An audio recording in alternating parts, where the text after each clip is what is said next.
This morning I want to pose a question to you. What happens when the view from your school playground changes from this to this? This is what happened at my school in Singapore almost 2 years ago now, when construction began on a new underground train line. The change was obviously very dramatic, and it happened almost overnight. Now, our school's always been located right in the very heart of Singapore's hustle and bustle. You can see we're surrounded by high-rises, we're surrounded by busy streets. But previously, we also had a lot of old growth and lush greenery around us. Suddenly, this had disappeared. As teachers, we began to consider, what position can we take here? How can we respond?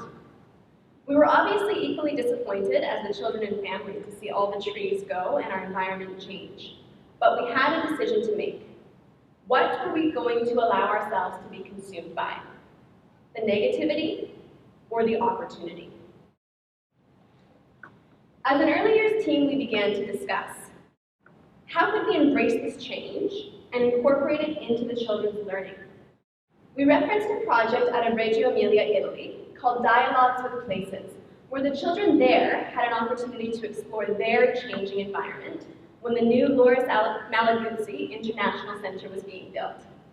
Through this project, the educators discovered 3 recurring strategies that children use to explore environments and spaces: intense physicality and movement, polysensorial perception and sensibility, and attention to detail and narrative imagination.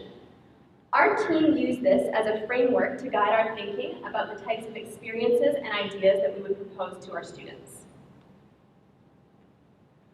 A lot of green space actually still remained on our campus.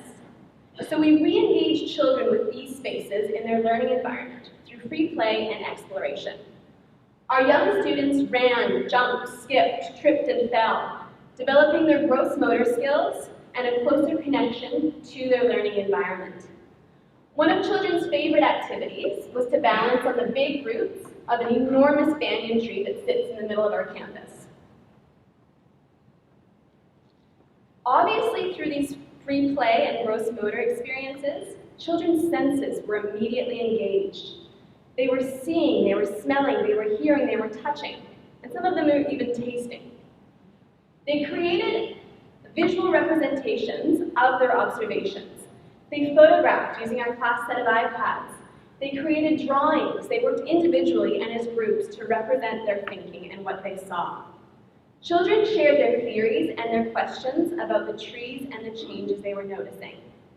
Now, most of these activities were happening on our school campus, but we didn't forget about what was happening across the street. We collaborated with the construction team to save some of the trees that were being cut down. We created tree stools that were used in our outdoor play spaces, and tree cookies, we call them tree cookies, tree slices that we use inside our classroom for different play and other activities. Children's theories and questions and ideas about the changes in trees quickly turned into storytelling, as things often do with this age group. We capitalized on this and read children lots of stories about trees and forests and jungles.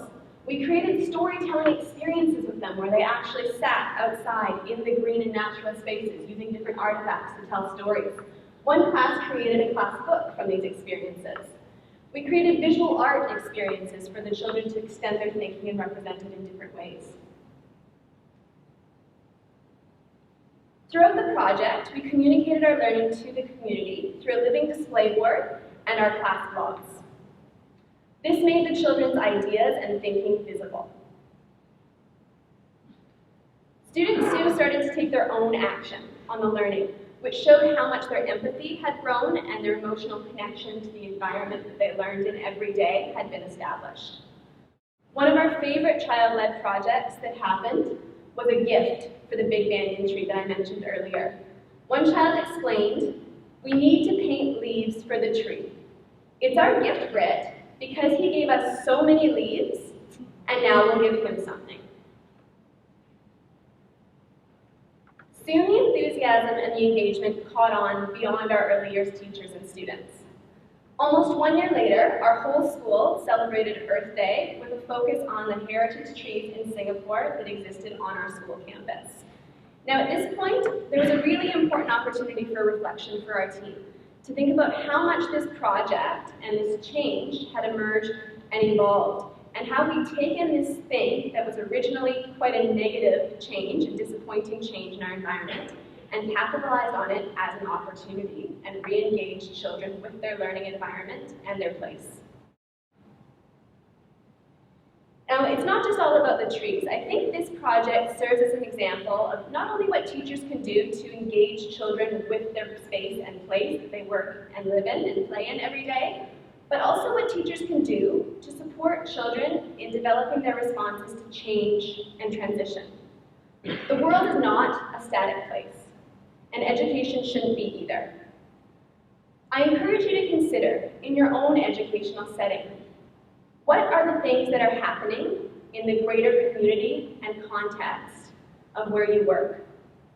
What are the connections that can be made between the written curriculum and children's real-world lived experiences? And finally, what is the significance of making these connections? Thank you.